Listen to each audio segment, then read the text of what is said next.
Hare Krishna, Krishna Krishna, Hare Hare, Hare Rama, Rama Rama, Hare Hare.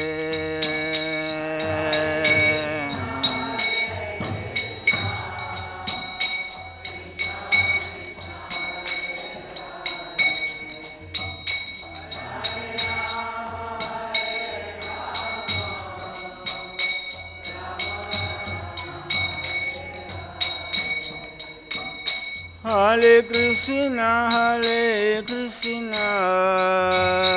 Krishna Krishna, Hare Hare, Hare Rama,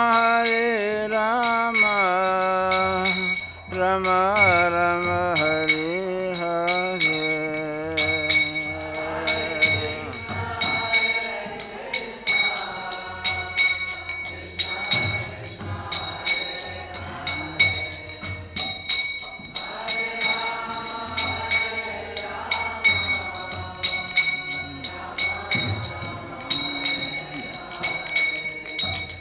Hare Krishna, Krishna Krishna, Hare Hare, Hare Rama,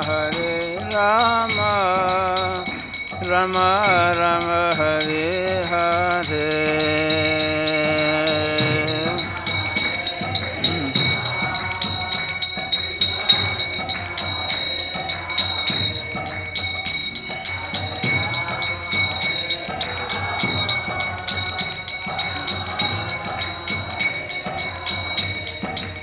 Hare Krishna, Krishna Krishna, Hare Hare, Hare Rama, Rama Rama, Hare Hare.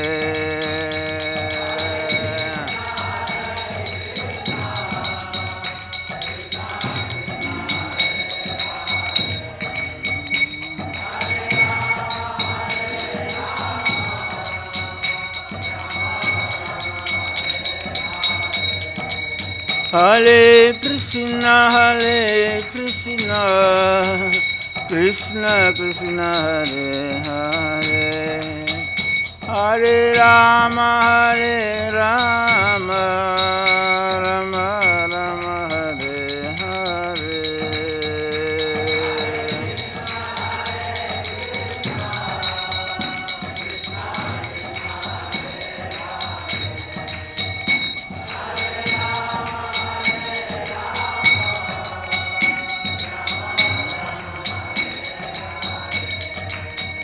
Jaya Prabhupada, Prabhupada, Srila Prabhupada.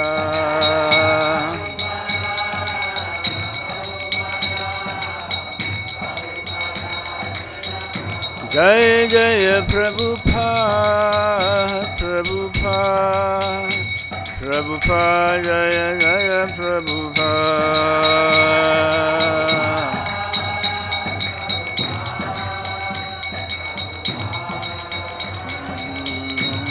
Jai Gaura Haribo, Haribo, Nitai Gaura Haribo.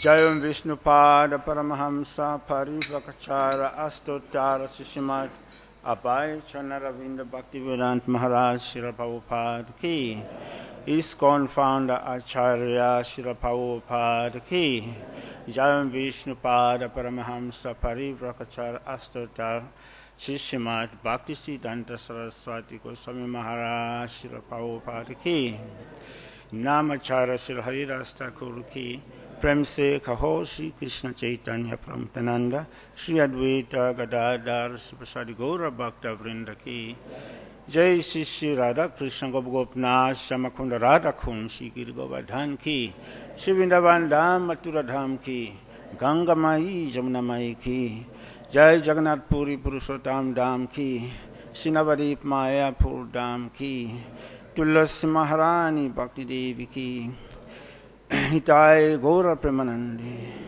All glories to the assembly of the Rus. All glories to the assembly of the Rus. All glories to the assembly of the Rus. All glories to Shishi Guru and Shri Gauranga. All glories to Srila Prabhupada.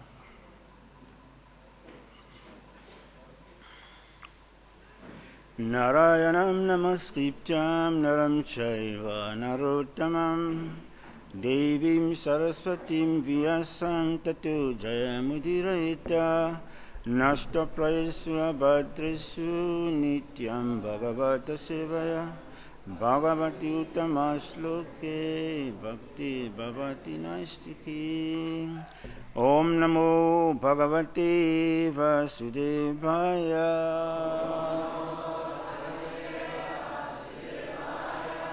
Om Namo Bhagavate Vasudevaya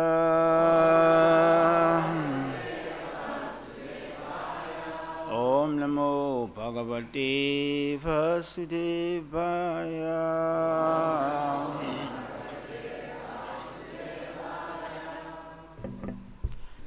Hare Krishna.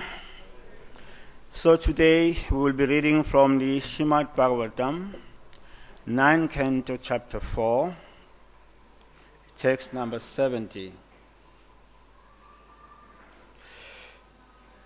Ambarish Maharaj offended by Durvasa Muni.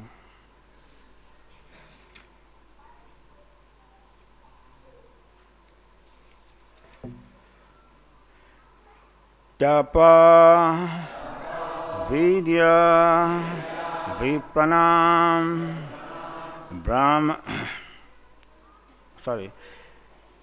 Nikshayasa Kare Ube Te Eva Durvinistasya Kalpete Kartuho Anyata Tapo Vidya Chavripanam Nishayasa Kare Ube Eva Durnistasya Kalpetatur Anyata Tapo Vidya Chavipranam Nikshayasa Kare Ube Deva Durni Vinistasya Kalpete Katur Anyata Tapo Vidya Chavipranam Nishayase Kare Ube Deva Durnivitasya Karpete Kartur Anyata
Tapaha, austerities.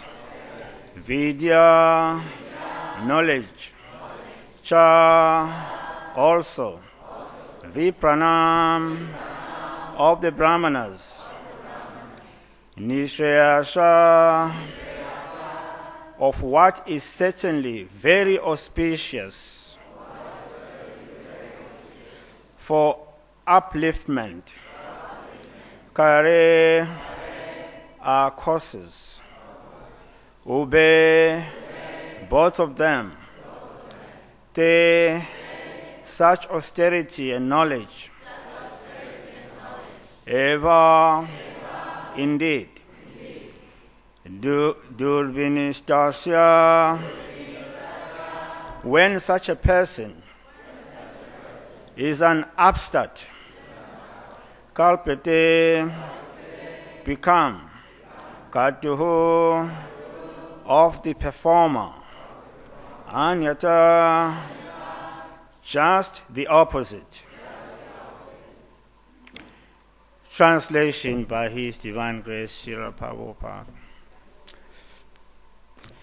For a Brahmana, austerity and learning are certainly auspicious, but when acquired by a person who is not gentle, such austerity and learning are most dangerous.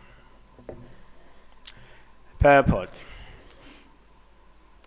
It is said that a jewel is very valuable, but when it's on the hood of a serpent, it is dangerous despite its value. Similarly, when a materialistic non-devotee achieves great success in learning and austerity, that success is dangerous for all society. So-called learned scientists, for example, invented atomic weapons that are dangerous for all humanity. It is therefore said, Manina Bushitaha Sarpakim Aso Na Bhayankaraha. A serpent with a jewel on its hood is as dangerous as a serpent without such a jewel. Durvasa Muni was a very learned Brahmana equipped with mystic power, but because he was not a gentleman, he did not know how to use his power. He was therefore extremely dangerous. The Supreme Personality of Godhead is never inclined towards a dangerous person who uses his mystic power for some personal design. By the laws of nature, therefore, such misuse of power is ultimately dangerous, not for society, but for the person who misuses it.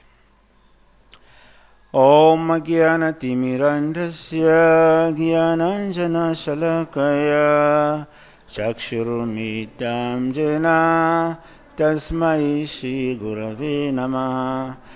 Jai Shri Krishna Chaitanya Prabhu Nityananda Shri Advaita Gadadhar Shivasadi Gaura Bhakta Vrinda.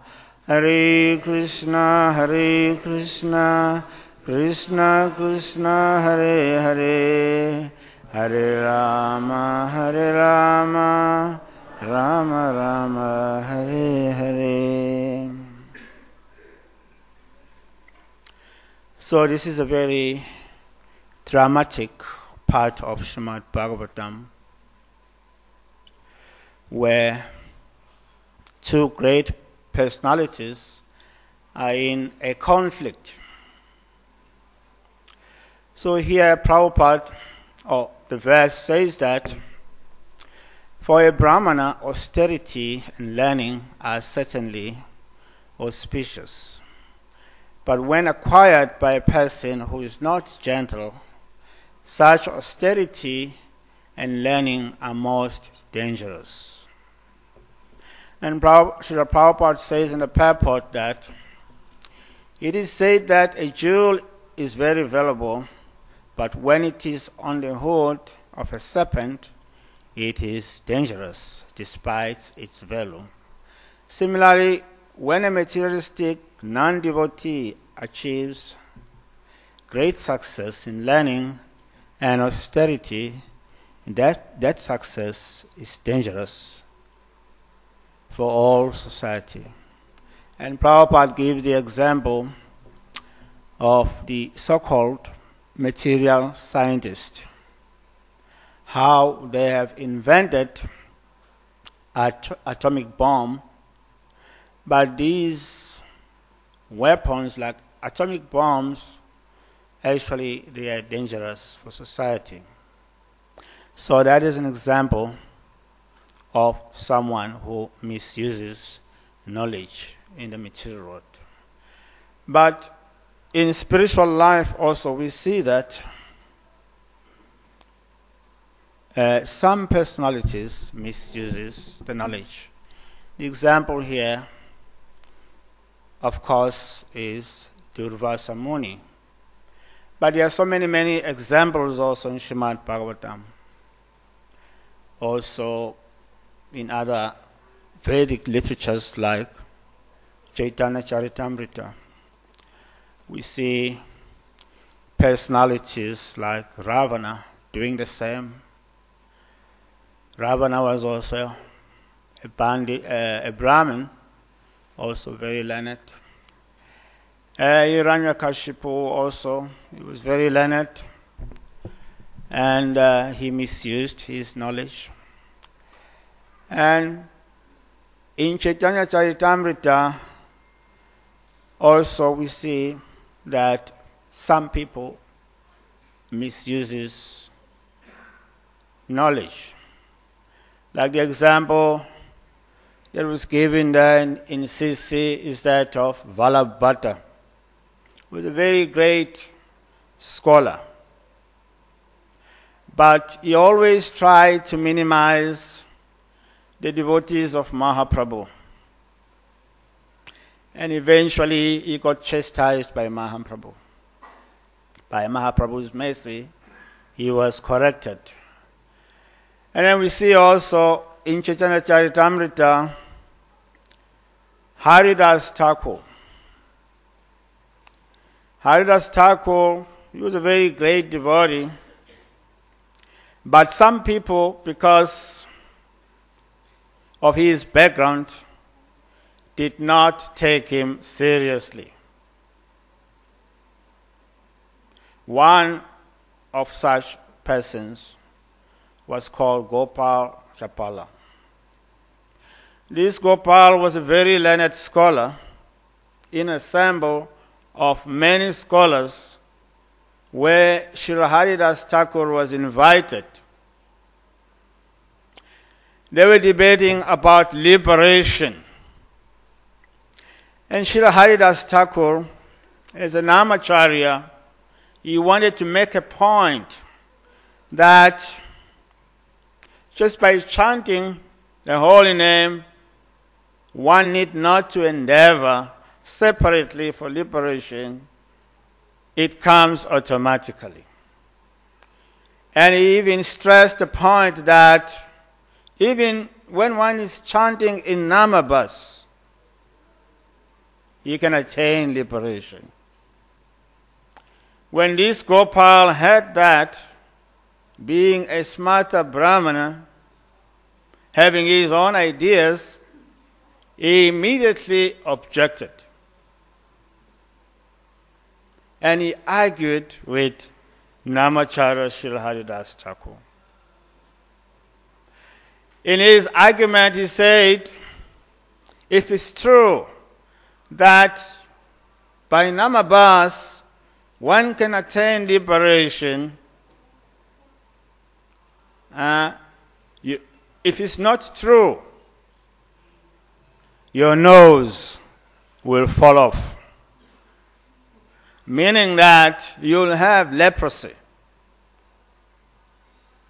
Haridas Thakur said, yes, I accept that curse that my nose will fall off if the statement that I'm making is untrue. So of course you know the Leela, you know the story, how later on he himself experienced the melting of his nose and other limbs of his body, this Gopal Chapala.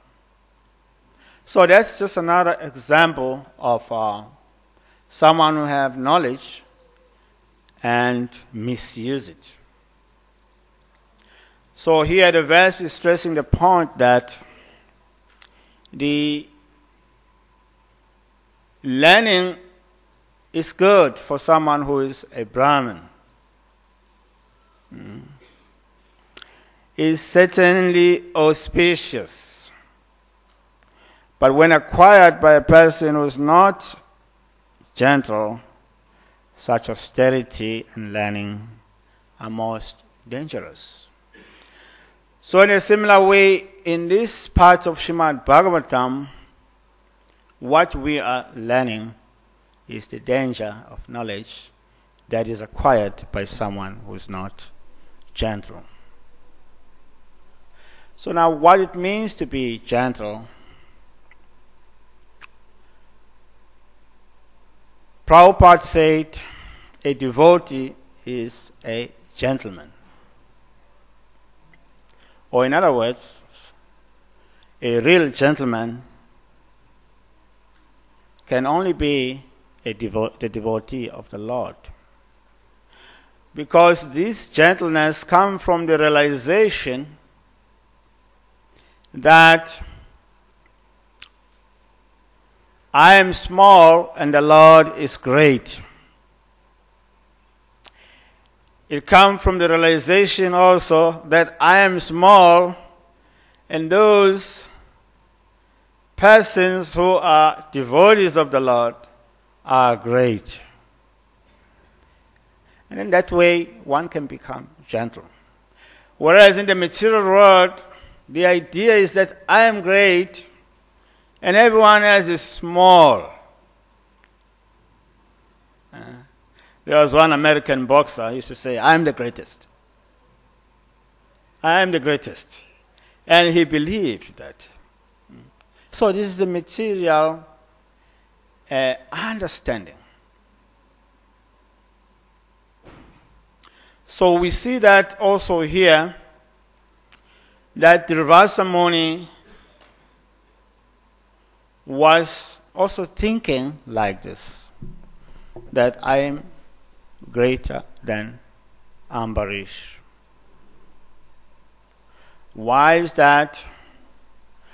Because in the Varnashram system, the Brahmanas are superior to the Kshatriyas or kings. So automatically, someone who is a Brahman will expect to be treated respectfully by kings and other people in the lower rank. But when you come to the spiritual platform, all these are designations, Prabhupada explains. In the 4th canto, chapter 4, text number 13, in the purport, Prabhupada explains. Because there's a question as to what type of a person commits such offenses that we are seeing here committed in this part. So Prabhupada gave the answer there in chapter 4, in 4th canto, chapter 4, text number 13, that the person who is an offender is a person who is excessively in the bodily concept, or a person who excessively identifies with this impermanent body. In other words, the bodily concept of life is the root cause of offenses. So these offenses, they arise from the mind. Because through the mind, we make calculations. This person is inferior to me, this person is superior to me, this person is rich, this person is poor, etc. These are all mind concoctions according to the scripture. So therefore, Lord Krishna explains in the Bhagavad Gita, chapter 16, text number 21, that he says, lust, anger, and greed are the three gates leading to hell. Any person or sober person who is desiring progress in spiritual life should give up this, because they lead to degradation. Why is that? The Lord explains our situation. Shariram yad avapnopi, that when the living entity leaves this body, he leaves this body and carries his or her misconceptions with his subtle body, which consists of mind, his or her intelligence, and identity. As a result, in the next life, he gets into another body with particular features, particular ears, nose, etc. So these tell us that we are in a cycle. This universe is created in cycles, and it moves in cycles. Just like the clock. Now it's 8:30. It's in a cycle. And then when the cycle comes to 9, I have to stop the class. Which means I'm under the influence of the cycle, of the clock. And then the sun moves from the east to the west. And then when it appears from the east, we call that morning. When it sets in the west, we call that evening. It's just a cycle. The sun is just moving. And then the years also, they are just cyclic. A person grows from childhood to youth to old age. It's just a cycle. The person remains the same. Lord Krishna explains that as the embodied soul passes through different stages from youth, childhood to youth to old age, the soul remains the same. It's just a cycle. So everybody is in his own cycle. Someone may be a Brahman, he is in a cycle. Someone may be a sannyas, that's a cycle. Someone may be a vanaprastha, it's a vanaprastha cycle. Someone is a grihastha, is in that grihastha cycle. But we think that we make distinctions based on these cycles. So in that way, a devotee of the Lord is in a very special position. Because even though he's in a cycle, he's using the waves of the cycle to rise above the storms of the cycle. A materialistic person is in a cycle. He identifies with his cycle. I'm a Brahman. I'm a Sudra, I'm a king, I am this, I am that. But these are just cycles. When the cycle moves on, next time he may not be a Brahman, he may be a king also. So we see that also in this material world, that people overly identifies with cycles. So therefore, Rupa Goswami in the Nectar of Devotion,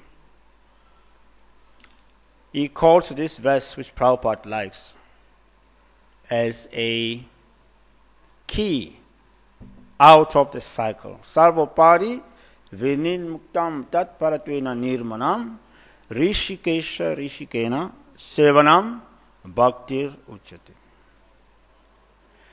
So this verse explains that the problem is that we have upadis or designations. And then to rise above designations means to engage the senses in the service of the master of the senses, Rishikesh. And then when one engages in devotional service, just as we see the difference between Ambarish Maharaj and Durvasa Muni, that when Durvasa Muni came, Ambarish Maharaj was engaged in observing, was just about to break his Ekadashi. He was observing Ekadashi. So then Ambarish Maharaj said, okay, since you have come, I must serve you. And then Durvasa Muni went to take his bath. But as he was taking his bath, the time for breaking the fast sort of like overlapped. So the king was thinking what to do. I want to serve Durvasa Muni first and then break my fast, but he's not returning. So he consulted. The Brahmans said, since you've been observing Nirjara Ekadasi, just by taking a sip of water, you will be breaking the fast, but at the same time, it is considered not breaking the fast. But somehow or other, Durvasa Muni got to know that the king had broken the fast before him. He became infuriated. He became so angry that immediately he wanted to punish the king. So what did the king do? He said, let it be. I'm an offender. Okay, you can punish me. And he took shelter of the Lord. So what we can learn here is one of the 10 subjects of Srimad Bhagavatam called Ashraya. Ashraya means taking shelter. A devotee is always under the shelter of the Lord in all circumstances, in happiness or in distress. That's the difference between Ambarish Maharaj and Durvasa Muni. That as a devotee, Ambarish Maharaj was always under the shelter of the Supreme Lord. This Durvasa Muni created a demon to punish the king, and then the Sudarshan Chakra intervened and chased after Durvasa Muni. So therefore Lord Krishna explains in Bhagavad, he declares, Pratijaniri name bhakta prayasta, that my devotees never perishes. Declare it boldly, O Arjuna, that my devotees never perishes. Why? Because they are under the shelter of the Supreme Lord. So this is very, very, very important, because all our practices are meant to bring us to this point of ashraya when we come under the shelter of the Supreme Lord. So here was the king under attack. Kings have armies. Kings have many soldiers, bodyguards. But he did not call upon his bodyguards. He just stood there and meditated upon the lotus feet of the Supreme Lord. So these are some of the things that we can learn from these verses, ashraya, how great devotees took shelter of the Supreme Lord. So why is that devotees are dear to the Lord? The Lord explains in Bhagavad Gita, in the 12th chapter, Advishta Sarva Bhutanam Maitram Karuna Evacha, that a devotee who is non-envious, who is kind and friendly to all living entities, Nirmara Nirmana, devotee who is free from the sense of proprietorship, free from false ego, the Lord says, he is very dear to me. So we see how Ambarish Maharaj is just free from this sense of proprietorship. He is free from envy. He is not envious of this great sage. So in that way, when these dear devotees are under the attack, the Lord makes arrangement to protect them. So this is our goal of life, ashraya, to be always under the Lord's protection. Why? Because that is our constitution. Just like Sanatana Goswami, he was a great scholar. He was very famous. He was a prime minister in the government. But when he became a devotee, he had this realization that many people consider me to be a great scholar, to be a great manager. But actually, I don't know. Who am I? And then he went to Mahaprabhu with this question, who am I? Mahaprabhu told Sanatana Goswami that you are an eternal servant of Krishna. Jivere Swarupera Krishnare Nityadas. This is your position. This is your identity. Now, how do you get to that position, to that original position? Mahaprabhu explains that one has to become more humble than a blade of grass. One has to become more tolerant than a tree. One has to give respect to others without expecting any in return. And he says, if one do these things, you will be able to constantly chant the holy name. These are very, very commonplace verses to us, but the meaning is very, very deeper. Because what Mahaprabhu is saying, actually he is giving the idea of how to attain perfection.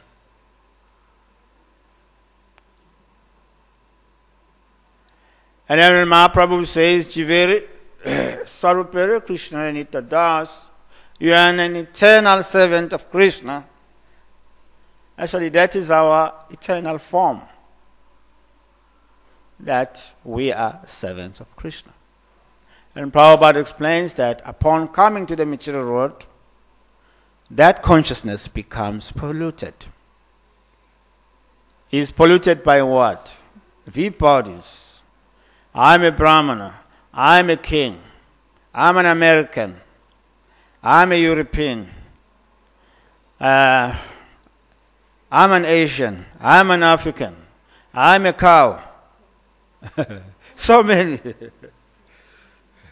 So then once you think you're a cow, and then you have to behave in a particular way. Once you think you are a peacock, and then you have to fly in a particular way. You become conditioned. Just like one devotee was giving the class, he said, this is supposed to be an English class, but I don't speak English, I speak American. That was interesting. Like I was thinking, what about me? I don't speak American, I don't speak English. I don't have any language. Yes. So, I hope you are bearing with me. Yes, because I'm not American, I'm not English. I don't know English. I just got to know it from what I have learned from my teachers in school. But my language is different. If I speak in my language here, you may cry. Because it's painful. But some people think it's like nectar.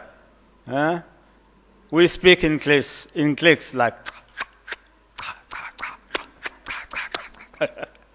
It sounds like metals, huh? It gives you pain, can give you a headache. If you're not from that particular race of people, you have a headache. You'll have a headache. Yes, so I'm trying to speak in English. So in that way, we are English, we are Americans, we are Asians. But actually these are just designations. Based on these designations, we may hate each other. We may end up creating wars, just like Ambarish and Durvasa Muni. Ambarish was just doing his bhakti as a king.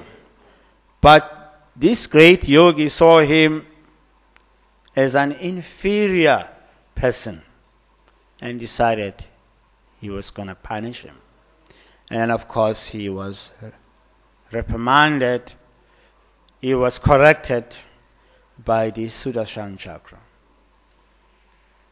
Because the devotees are under the protection of the Supreme Personality of Godhead, no matter who they are. So in that way we can learn here how devotees are under the protection of the Lord. Just like Srila Prabhupada, he was in Allahabad in 1971, in January, on the 18th. He made this statement. that I'm not saying surrender unto me, Prabhupada. What I'm saying, you surrender to Krishna. Krishna says, surrender unto me in Bhagavad Gita. I'm also repeating the same thing. Surrender unto Krishna. There is no difference. Prabhupada said there is no difference. What I'm saying and what Krishna is saying is the same thing. Krishna says, Sarva Dhamma Parichagya Mamekam Sharanam Praja. I'm also saying the same thing, surrender to Krishna. I'm not saying surrender to me. So that's a pure devotee. He says the same thing as Krishna. Krishna says, you are my devotee. Become my devotee. And the pure devotee says, become a devotee of Krishna. So that's the difference. But some bogus people don't talk like that. They don't say surrender to Krishna. They say surrender unto me. Give all your money to me. For certain prayers, I'll give you certain prayers. You give 5,000 rupees. You get a car. I'll bless you. You will prosper. You see? But Papa said, no. I say, surrender to Krishna. Because that's what Krishna says. So that's the difference between so many so-called leaders or so-called great spiritualist and a pure devotee. That the first qualification is that the devotee of Krishna says, surrender unto Krishna. Become the devotee of Krishna.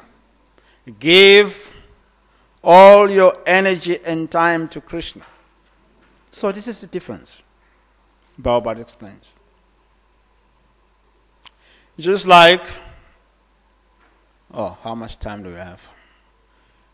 There's one story. In the old days, Prabhupada was coming. Devotees didn't have much facility, like we have Mayapur, we have so many big temples. The temples were small, and the facilities were not that good. So when Prabhupada was coming, they always tried to offer him good reception and make the temple nice. So when Prabhupada was coming, and then the temple president noticed that the Tulsi didn't have a skirt. Someone had to make a skirt. And then the devotees were new. One Mataji volunteered herself. I will make the skirt.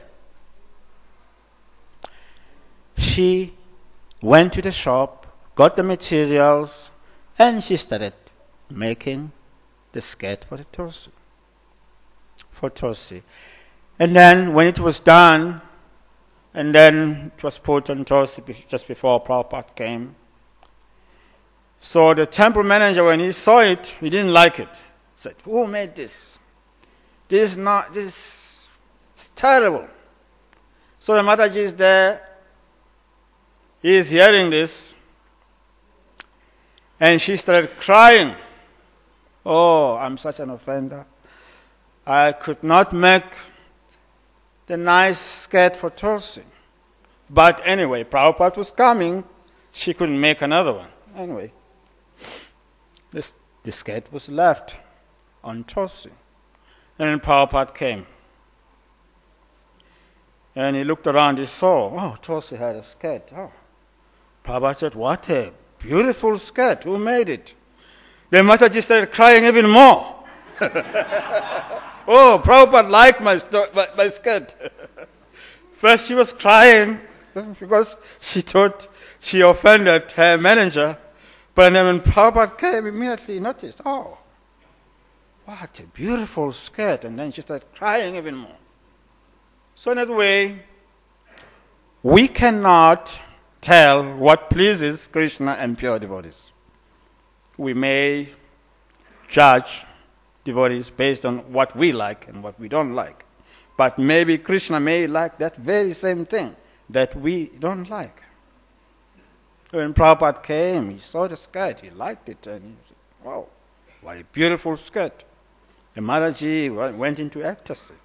So in that way, pure devotees, they always see the nice service that devotees are rendering to Krishna. So Srila Prabhupada was an example. Therefore, we take inspiration from him.